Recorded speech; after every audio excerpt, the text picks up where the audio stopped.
د بلخ شورتېپې ولسوالۍ ځایي اوسېدونکي لومړنیو خدماتو ته لاسرسی نه لري او د ژوند له اساسي اسانتیاوو بې برخې دي. د یادې ولسوالۍ اوسېدونکي شکایت کوي چې په تېرو 20 کلونو کې ورته د هېڅ دولت له لوري کوم بنسټیز کار نه دی شوی.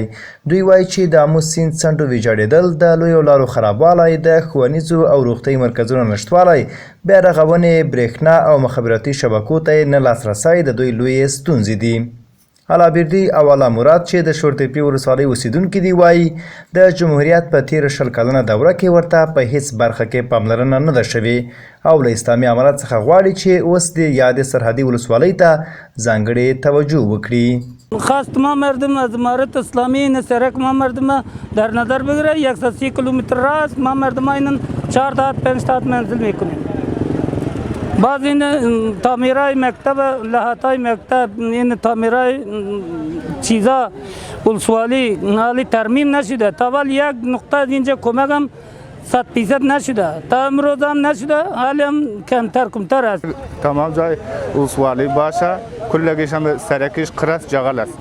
ما مردم هم سرک ما را هیچ دولت توجه نکرده. امنیت ما تابعین است، قوی است. د آمو سیند څپې هر کال په لسګونه جریبه کرنیزه ځمکه او کورونه له ځانه سره وړي چې د شورتېپې ولسوالۍ اوسېدونکي د سیمې پرېښودو ته اړ کړي دي. د سیمې اوسېدونکی خدای قل وایي که حکومت ورته پاملرنه ونه کړي شورتېپه ولسوالۍ به د آمو سیند د مستو څپو ښکار شي. یک از پروژه های بزرگ فقط می 2 پروژه را زیر دست دارن و سر کار است، در حال جریان کار است. اول می سالنگ تپه است که خود شما از یک چند تپه ها از دشت که تیر شدین اونمو را همیشه از اثر تخریبات دریای آمو خراب بوده و خراب است و فعلا کار جریان داره.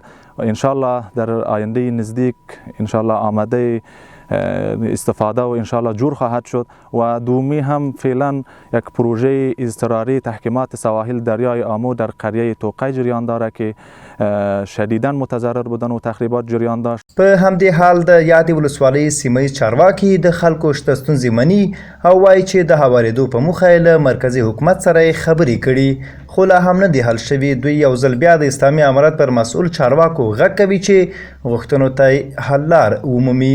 تخریبات سواحل دریای آمو بسیار است که سالانه قریجات، مساجد، مکاتب، کلینیک های صحی حتی قریه ها را کلا از بین میبره و در مورد توجه بیشتر امارت اسلامی را در مورد انشالله هستیم.